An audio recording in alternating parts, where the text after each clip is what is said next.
Without editors, a developer's life is very complicated.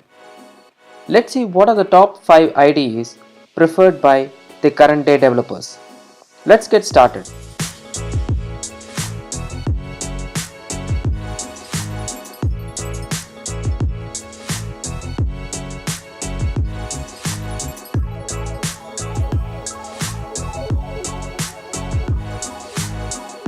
The first in the list is from JetBrains. You might be familiar with IntelliJ IDEA, so if you had seen my previous videos, you would have noticed that I prefer IntelliJ IDEA and I have been using it for over 5 years now. It's a very good IDE. It has both Ultimate and Community Edition. This is one of the most preferred IDE if you see in the current developer circle. Let's see what is it providing, right? So IntelliJ IDEA is a IDE provided by JetBrains. JetBrains is the company which has created the language Kotlin. It has lots of other IDEs. It started off initially with creation of TeamCity and other similar tools. They have created IntelliJ IDEA with the aim of making our developers' life with ease, right? So if you compare Eclipse with IntelliJ IDEA is much better. It has tons of features and it is keyboard centric IDE, and it improves the developer's productivity when you start using IntelliJ IDEA, right? So there are other IDEs provided by by JetBrains itself, like CLion. CLion is an IDE for C and C++. IntelliJ IDEA provides support for Java, Kotlin, Groovy, Scala, Python, and lots of other languages. Apart from these, JetBrains also has PHP Storm, WebStorm. WebStorm has complete integration to JavaScript, HTML, and all web frameworks, Angular and TypeScript and stuff like that. So there are so many IDEs inside JetBrains. So the most preferred ones are the IntelliJ IDEA, which people use for Java and Kotlin, right? In fact, you see that you can do .NET, Ruby and Rails, Django, Python, and Android. The major thing is Android. So since IntelliJ or the JetBrains created the IDE IntelliJ, they had created Kotlin as well. So they are providing the Android Studio, which is based on the IntelliJ IDEA platform. So all the IDEs which you can see inside JetBrains is all based on the IntelliJ IDEA platform. The PHP Storm, WebStorm, PyCharm, the RubyMine, Rider. All these are different tools which you can use for as editors, right? So that stands as number one. So if you had seen, I'll just show you some of the minor features which I can give you within this particular video. So IntelliJ has integration to the Git. You can see the Git logs. You can have lots of plugins installed. So for example, this is a Sonar plugin I had shown as a separate video as well. It has support for the Markdown language, so you can have Markdown files. You can have plugins for that, and also there are rich support for keyboard centric actions. So everything can be done inside shortcuts, so you don't have to use your mouse. You can directly use IntelliJ with just the keyboard. Okay, currently I am using the latest version of IntelliJ 2017.2.5. It has tons of features. There are lots of features with the debugging. You can do debugging with streams, so I might make a separate video on how to debug with streams. So with the latest version of IntelliJ IDEA, you can now debug with streams. So IntelliJ has support for Java 8 streams as well, right?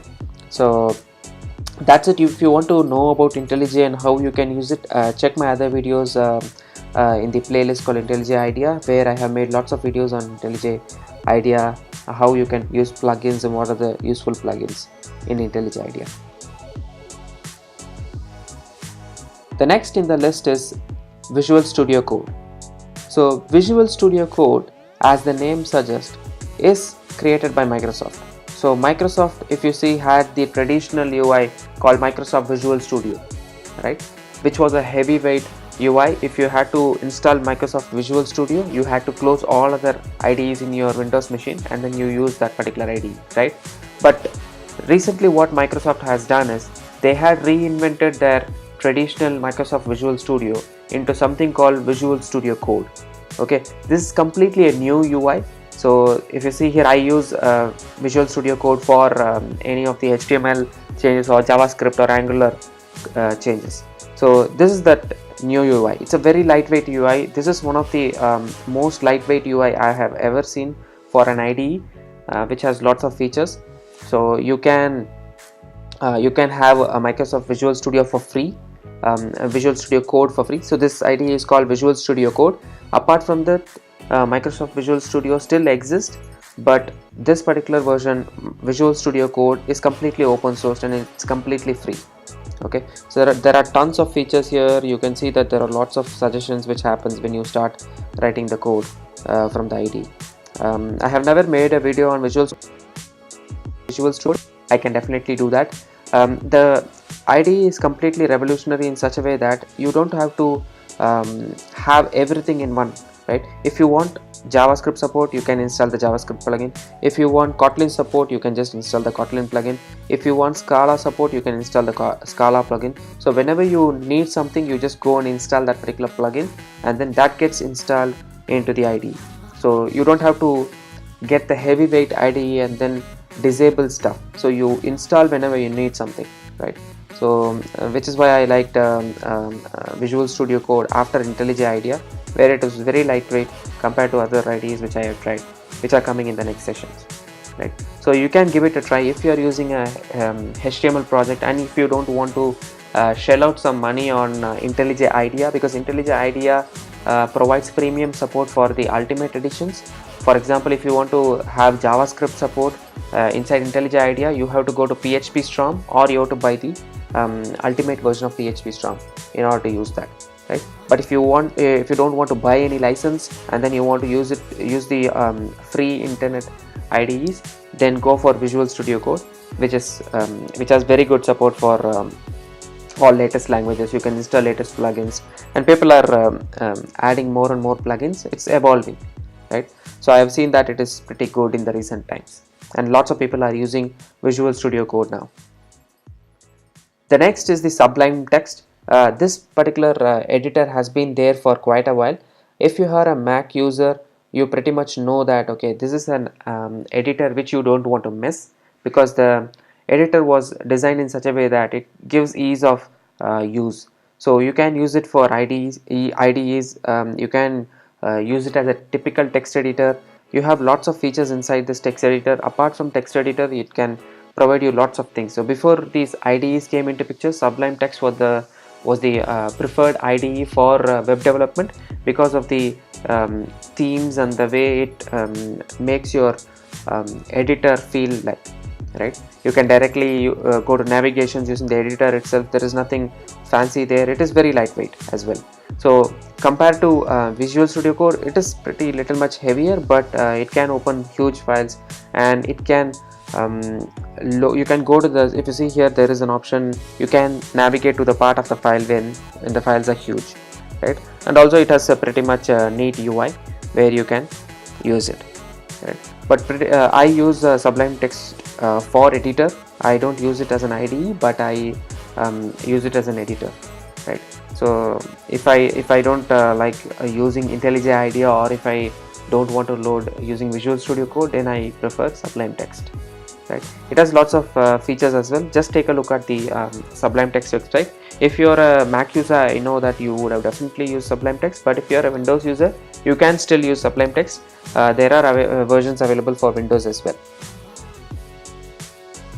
The next one is Atom.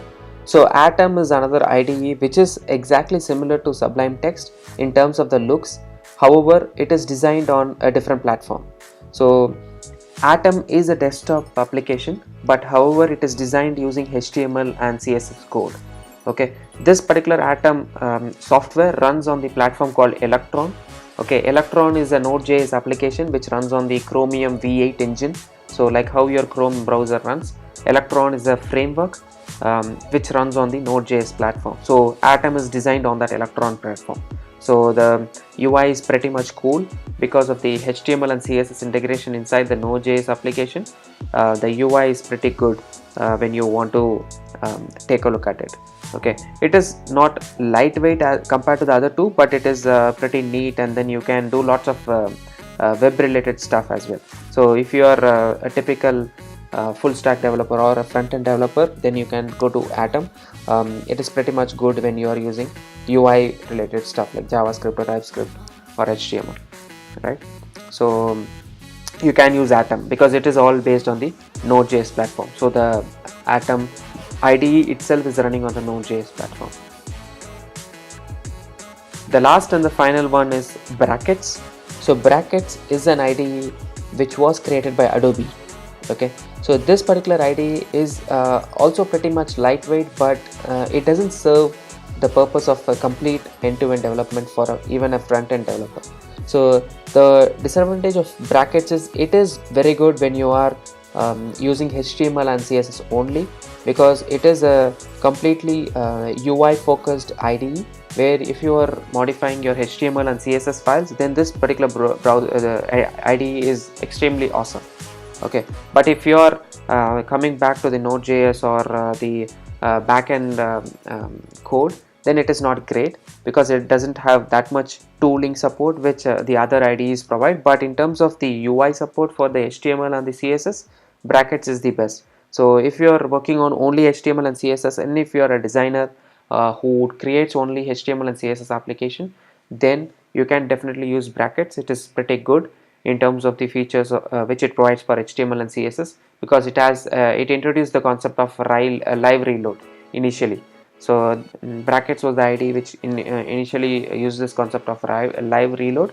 Then later on, everybody started using the live reload in the Grunt and the Gulp JavaScript packages. So that's all. These are the different IDEs which people are preferring these days. So I know that I have not covered Eclipse, but Eclipse, if you ask me, Eclipse has become like a Nokia 1100 mobile, right? It's pretty old now, and then I feel IntelliJ IDEA has more features than Eclipse, and the way IntelliJ IDEA is moving towards, it is pretty good. And if you are a Java developer, I would say that blindly go to IntelliJ IDEA because it has tons of features with lots of productivity tips and then usages. Right? If you are a web developer, go for Visual Studio Code or even the PHP Strong provided by IntelliJ IDEA. If you don't have any Ultimate license and if you want to have an open source IDE, prefer the next ones like Visual Studio Code or Sublime Text or Atom, in that particular order. Right? So that's all I wanted to cover as a part of this particular video. Hope you guys found it interesting and found that there are different IDEs where you can use what. So that's it for this particular video. Hope you liked it. If you liked the video, go ahead and like it. If you haven't subscribed to the channel, go ahead and subscribe to it. Meet you again in the next video. Thank you very much.